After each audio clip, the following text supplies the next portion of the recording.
ॐ अज्ञानतिमिरान्धस्य ज्ञानञ्जनशलाकया चक्षुरुन्मीलितं येन तस्मै श्रीगुरुवे नमः। ॐ नमो भगवते वासुदेवाय। ॐ नमो भगवते वासुदेवाय। ॐ नमो भगवते वासुदेवाय। श्रीमद्भागवतम तीसरा कैंटो चौथा अध्याय 17वां श्लोक। हम चर्चा कर रहे हैं कि भगवान बैठे हैं उद्धव के साथ, मैत्रेय ऋषि के साथ भी बैठे हैं और ये भगवान की अंतिम लीलाएं हैं इस संसार के अंदर। वो जाने की प्लानिंग कर रहे हैं। यदुवंशी ऑलरेडी जा चुके हैं। भगवान उद्धव से कुछ डिस्कशन करते हैं और उद्धव डिस्कशन को सुनता सुनता इतने भाव में आ जाते हैं कि वो भगवान से प्रार्थना करने लगते हैं, भगवान से बोलने लगते हैं, भगवान की ग्लोरिफिकेशन करने लगते हैं और बोलते हैं, मंत्रेषु मां वा उपहूय यत्वा मकुंठिता खंड सदात्मबोध पृच्छे प्रभो मुग्ध इवा प्रमतस्स तन्नो मनोमो यतीव मे देव। हे प्रभु, आपकी नित्य आत्मा कभी भी काल के प्रभाव से विभाजित नहीं होती। तो आपके ऊपर काल का प्रभाव नहीं पड़ता जैसे कि हमारे ऊपर पड़ता है। काल एक ऐसा काल जो है ना, एक ऐसा हमारा क्या कहिए उसको, ऐसी मृत्यु है जिसका हमें पता ही नहीं चलता कि वो हर सेकंड में हमको मार रही है। आप जानते हैं, every second we are dying. हमारी जिंदगी से एक एक सेकंड लाइफ कम हो रही है और हम कुछ नहीं कर सकते। शत्रु को हम मुक्का नहीं मार सकते, शत्रु को हम तीर नहीं मार सकते, कुछ नहीं कर सकते हम इस शत्रु का। कोई भी संसार में बड़े से बड़ा योद्धा, बड़े से बड़ा योगी इस काल से नहीं लड़ सकता है। लेकिन इस काल का आपके ऊपर कोई प्रभाव नहीं पड़ता क्योंकि आप सबसे प्राचीन व्यक्ति हैं और फिर भी सबसे नव यौवनम की स्थिति में बने रहते हैं। इसका काल के आपके ऊपर कोई प्रभाव नहीं है। भूत भविष्य वर्तमान आपके लिए नहीं है क्योंकि आप हर चीज के ज्ञाता हैं। I mean there is nothing like past and future in Vaikuntha. और आपके पूर्ण ज्ञान की कोई सीमा नहीं है। कहां तक आपका ज्ञान है व्यक्ति सोच ही नहीं सकता इस बात को। इस तरह आप अपने आप से परामर्श लेने में पर्याप्त हैं, सक्षम हैं। जो व्यक्ति फ्यूचर को जानता हो, पास्ट को जानता हो, सब कुछ जानता हो, किसके दिल में क्या चल रहा है, उसको डिसीजन लेने के लिए क्या किसी से विचार विमर्श करना पड़ेगा। लेकिन आप इतने दयालु और आप इतने सरल हृदय वाले हैं भगवान कि आप फिर भी मेरे जैसे व्यक्ति से, उद्धव कह रहे हैं, परामर्श लेते हैं। तो भगवान उद्धव से अक्सर परामर्श लिया करते थे। एक बार भगवान ने उद्धव से परामर्श लिया कि युधिष्ठिर महाराज का राजसूय यज्ञ है और राजसूय यज्ञ का मतलब होता है एक तरफ एक ही राजा माना जाएगा, एक घोड़ा भेजा जाएगा चारों तरफ। उस घोड़े को अगर किसी ने रोक लिया तो उससे युद्ध होगा। अगर उस घोड़े को सम्मान दे दिया तो वो राजा आपके अंडर में आने को तैयार है और आपके अंडर वो राजा राज्य करेगा। इस प्रकार से कई संसार में एकमात्र राजा हुआ करता था उस जमाने में और उसके अंडर कई राजा। तो Yudhishthir Maharaj was one of them, Parikshit Maharaj was one of them.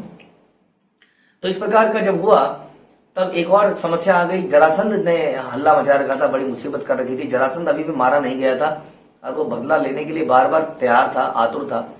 भगवान ऑलरेडी मथुरा छोड़ के द्वारका में आ चुके थे। अब ऐसे में डिस्कशन ये हो रहा था क्या किया जाए कि एक तरफ तो जरासंध है, यदि एनीवे तो क्या किया जाए, जरासंध को मारने जाया जाए या युधिष्ठिर महाराज के इन्विटेशन में जाया जाए। तो ये चर्चा हो रही थी। तो भगवान ने उद्धव को बुलाया कि क्या करना चाहिए। तो तब उद्धव ने ये सलाह दी कि हे भगवान, करना ये चाहिए कि अगर युधिष्ठिर महाराज ये राजसूय यज्ञ करेंगे तो भी कुछ होने वाला नहीं है क्योंकि जरासंध उसको रोक लेगा और जरासंध से हमें लड़ना ही पड़ेगा अल्टीमेटली। तो इसलिए हमें कुछ तो करना ही पड़ेगा। तो ये सोच के ये सलाह मशवरा किया गया कि हम पहले कहाँ चले जाते हैं, हम पहले चले जाते हैं जरासंध को निपटने के लिए और जरासंध को मारने के बाद एनीवे ये जो युद्ध है बड़ा इजी हो जाएगा। ये जो राजसूय यज्ञ, ये जो यज्ञ करना, ये जो घोड़े को भेज के चारों तरफ एक ही छत्र पति राजा बनना चाहते हैं युधिष्ठिर महाराज, ताकि एक धर्म की स्थापना कर पाए, वो पॉसिबल होगा। तो इस प्रकार से ऐसे कई मौकों पर सलाह मशवरा ली जाती थी उद्धव की। तो भगवान ये बता रहे हैं कि ये उद्धव जी ये बता रहे हैं कि आप सर्वज्ञ हैं, फिर भी आप इस तरह से बिहेव करते हैं कि जैसे कि आप अपने सर्वेंट्स के भी दास हैं। इस तरह का आपका चरित्र है। इस तरह के भगवान सरल हृदय वाले हैं। कि मेरे जैसे व्यक्ति से भी सलाह मशवरा करते हैं।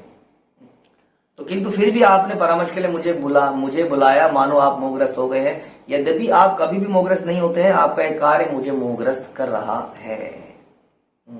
इसलिए हमारे जो भगवान हैं, जो हमारे आराध्य हैं, वो ऐसे ही व्यक्ति को पसंद करते हैं जो कि बहुत ही सरल है, बहुत ही हम्बल है, सरेंडर्ड है, क्योंकि वो खुद उनका नेचर इतना सरल है। इसलिए वैकुंठ में और भगवान के धाम में जाना पॉसिबल नहीं है। हम सब लोगों को अपने हृदय में टटोलना चाहिए, क्या मेरा हृदय सरल है या मेरा हृदय पॉलिटिकल है। इसकी उसको सुनाई, उसकी इसको सुनाई, इसकी उसको सुनाई, यहाँ पर पॉलिटिक्स करी, यहाँ पर किसी के निकट आने के लिए किसी की तारीफ कर दी, किसी की बुराई कर दी। तो ऐसा व्यक्ति कभी भगवान के धाम में नहीं जा पाएगा। तो ऐसा उद्धव ने बोला।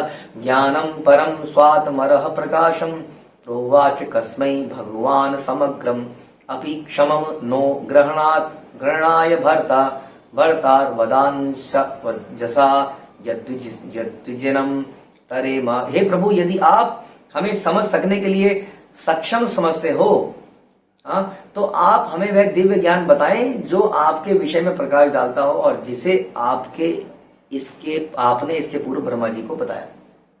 तो उद्धव जी बोल रहे हैं कि यदि आपको लगता है कि हम आपको समझ पाएंगे, तो हमें वो ज्ञान बताइए जो कि दिव्य ज्ञान है, वास्तव में जो आपका ज्ञान है, जिसको आपके भक्त ही समझ सकते हैं। यदि आप हमें समझते हैं कि हम इसके सक्षम हैं। अब उद्धव जी भी एक और यही चरित्र दिखा रहे हैं कि डिवोटी अपने आप को हमेशा अनएलिजिबल मानता है कुछ भी प्राप्त करने के लिए। उद्धव जी यही चरित्र दिखा रहे हैं कि I am not eligible for this. यदि आपको लगता है कि मैं समझ पाऊंगा तो मुझे बताइए, अदरवाइज आई एम ओके। मैं आपका दास बना रहने में ओके हूँ, लेकिन आपके बारे में समझने की, आपके बारे में जानने की मेरी इच्छा जरूर है, ताकि मैं आपको सर्व कर पाऊँ। इत्यावेदित हार्दाय मह्यम स भगवान पर आदिदेशार विंदाक्ष आत्मनः परमाम स्थितिम। जब मैंने पूर्ण पुरुषोत्तम भगवान से अपनी यह हार्दिक इच्छा व्यक्त करी, उद्धव जी बता रहे हैं विदुर को, अगर आपको याद है तो, कि जब मैंने ये इच्छा बताई कि भगवान यदि आपको ठीक लगे तो आप अपने विषय में कुछ बताइए, तो कमल नेत्र भगवान ने मुझे अपनी दिव्य स्थिति के विषय में उपदेश दिया। इसको कहते हैं तद विधि परिपातेन परिप्रश्नेन सेवया। When we ask the question, we must ask relevant question. ये बड़ा इंपॉर्टेंट है, बहुत इंपॉर्टेंट है। उद्धव ने किस प्रकार से प्रश्न पूछा और इतने प्रेम से प्रश्न पूछा कि भगवान को उनके बारे में बताने की इच्छा हुई। ऐसा बता रहे प्रभुपाद की ऐसी दिव्य स्थिति भगवान की उन लोगों की समझ में नहीं आ सकती जो ज्ञान और कर्म से जिनकी बुद्धि मिश्रित है, वो भगवान को नहीं समझ पाएंगे। भगवान के गुह्य प्रेम के कार्यकलाप उन सामान्य भक्तों को विरले ही प्रकट किए जाते हैं जो ज्ञान और योग के मिश्रित भक्ति द्वारा आकृष्ट रहते हैं। कि ऐसे कार्यकलाप भगवान की अचिंत्य लीलाएं हैं, यानी कि केवल भक्तों के सामने ये प्रकाशित की जा सकती हैं, वही भगवान को समझ सकते हैं। बाकी लोगों के सामने भगवान अपनी माया शक्ति से आच्छादित रहते हैं, ढके रहते हैं, लेकिन भक्तों के सामने वो अपने आप को रिवील करते हैं, जैसे कि उद्धव के सामने अपने आप को रिवील करना चाह रहे हैं। तो उसके लिए हमें उद्धव जैसा सरल, सरेंडर्ड भक्त बनना पड़ेगा। तो भगवान ने अपने दिव्य स्थिति के विषय में उपदेश उद्धव को दिया। स एवं आराधित पाद तीर्थात अधितत्वात्म विबोध मार्ग प्रणम्य पादौ परिवृत्य देवा मिहागतो हम विरहातुरात्मा। मैंने अपने आध्यात्मिक गुरु भगवान से आत्मज्ञान के मार्ग का अध्ययन किया है। कृष्णा जो है जगत गुरु है, आदि गुरु है। तो बता रहे कि उद्धव जी को भी ज्ञान किससे मिला? भगवान से मिला।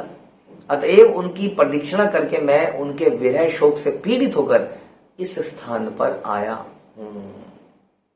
तो इस प्रकार से उद्धव और विदुर चर्चा कर रहे हैं। तो उद्धव को विदुर को बता रहे हैं कि अब भगवान एक तरह से जा चुके हैं और अंतिम समय में उन्होंने मुझे अपना ज्ञान दिया, मैंने उनकी प्रदीक्षिणा करी, उनकी परिक्रमा करी और अब मैं उनके शोक से पीड़ित हूं। तो भगवान के भक्तों को जो शोक है ये हमारी भक्ति को बढ़ाता है। जैसा भगवान ने बोला था, हे उद्धव, ये तुम्हारा जीवन अंतिम जीवन होगा, इसके बाद तुम मेरे धाम में आओगे। लेकिन वो अंतिम समय भी कटता नहीं है भक्तों का। उनको संसार जो है इस तरह से लगता है कि संसार में अपनी ड्यूटी पूरी करो, जो काम के लिए हम आए हैं, प्रचार करें, लोगों को ज्ञान दें, और इस संसार से जाएं और भगवान के उस इटरनल धाम में हमेशा के लिए रहें। और उस भगवान से जो विरह महसूस हो रहा है उद्धव को, वो विदुर के सामने व्यक्त कर रहे हैं।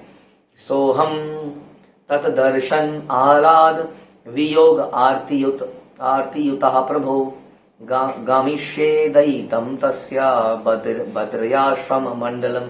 हे विदुर, अब मैं उनके दर्शन से मिलने वाले आनंद के अभाव में पागल हो रहा हूं, और इसे कम करने के लिए अब मैं संगति के लिए हिमालय स्थित बद्रिकाश्रम जा रहा हूं, जैसा कि उन्होंने मुझे आदेश दिया।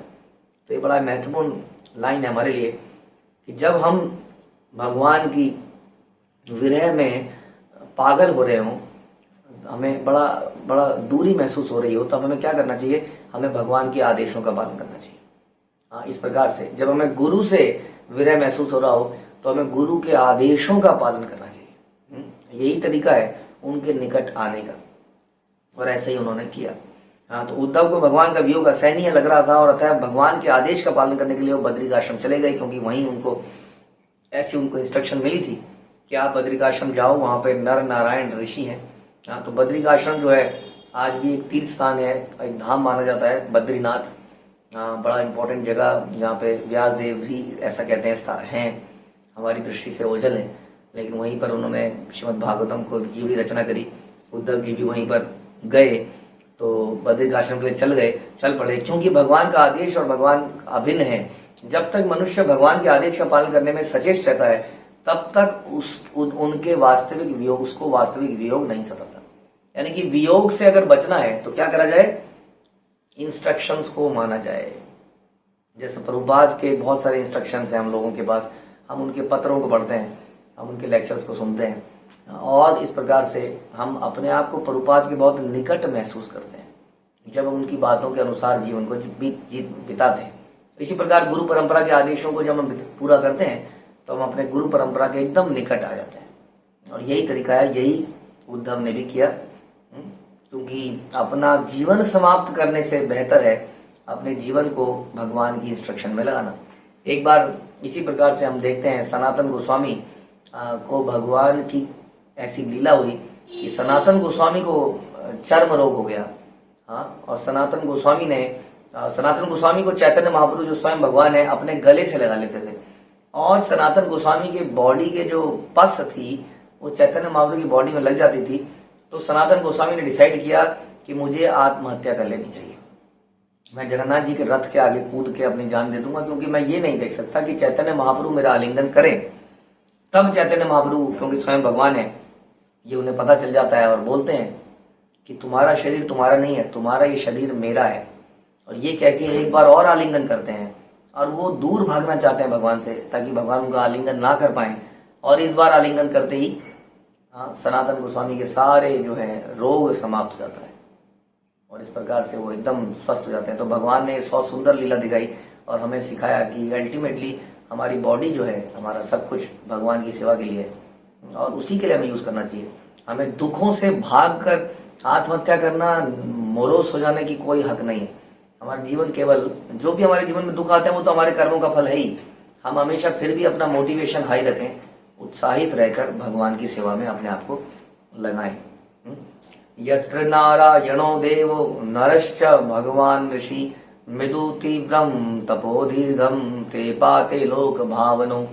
वहां बद्रिकाश्रम में नर तथा नारायण ऋषियों के रूप में अपने अवतार में भगवान अनादिकाल से समस्त मिलनसार जीवों के कल्याण हेतु महान तपस्या कर रहे हैं। तो बद्रिकाश्रम में कौन है? बद्रिकाश्रम में नर तथा नारायण है, जो आज भी वहां पर है ऋषियों के रूप में, और ये साक्षात भगवान है। ऐसा कहते हैं कि नारायण भगवान है और नर जो है अर्जुन है, और इस प्रकार से वो अनादिकाल से वहां पर है और महान तपस्या कर रहे हैं। हमारे दृष्टि में नहीं है, हमारी दृष्टि से परे है, और अनादिकाल से वहां पर है, और लोग वहां पर आज भी जाते हैं। खैर हम लोग तो उनके दर्शन नहीं कर पाते, लेकिन फिर भी उस जगह में जाते हैं। तो उस जगह में बद्रिकाश्रम में जहाँ पर डिसाइड हुआ कि अब मैं वहां चलता हूँ, और श्री शुकदेव गोस्वामी बोलते हैं, श्री शुका उवाच इति उद्धवात उपाकर्ण्य सुहृदाम दुह संवदम ज्ञानेनाशमय तक्षा शक्ता शोकमुत्पत्तिदम बुधा। उद्धव ने अपने मित्रों तथा संबंधियों के संहार के विषय में सुनकर विद्वान विदुर के ने उद्धव से, जब विदुर जी ने सुना, अल्टीमेटली उन्हें समझ में आ गया कि उसके सारे संबंधी समाप्त हो गए हैं। कौरव पांडव अक्सर सारे, मतलब पांडवों की सेना समाप्त हो चुकी है, कुछ पांडव बचे हैं, 5 पांडव बचे हैं, कुछ और लोग बचे हैं, और यदुवंश भी चला गया है, भगवान भी चले गए हैं, बलराम जी भी चले गए हैं, सब चले गए हैं।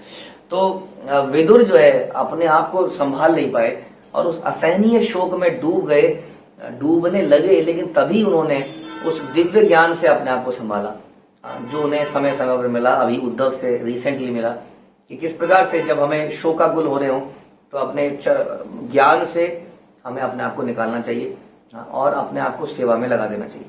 जैसा कि भगवद गीता में कहा गया है कि शारीरिक संबंधों के साथ दीर्घकालीन संगति के फलस्वरूप हमारे मित्रों संबंधियों की जब मृत्यु होती है तो हमें बड़ा शोक होता है।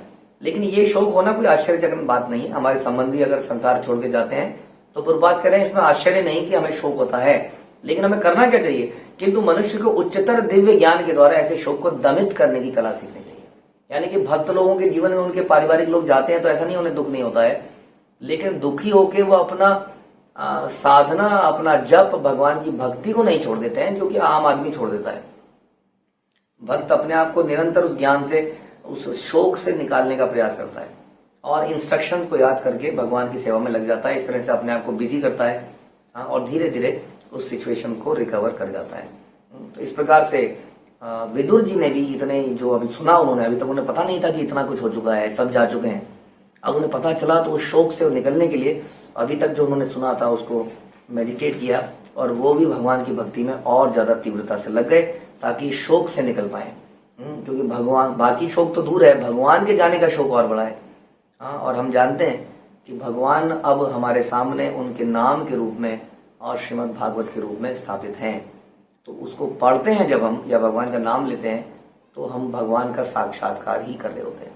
जब तक हम भगवान के धाम में नहीं चले जाते तब तक हमें भगवान के इस रूप को अंगीकार करना होगा। आप देखेंगे कि बहुत ही आनंद आएगा यदि हम इसको इस रूप में देख पाएं कि ये साक्षात भगवान ही हैं। तो ऐसे ग्रंथराज श्रीमद् भागवतम की जय, श्रील प्रभुपाद की जय।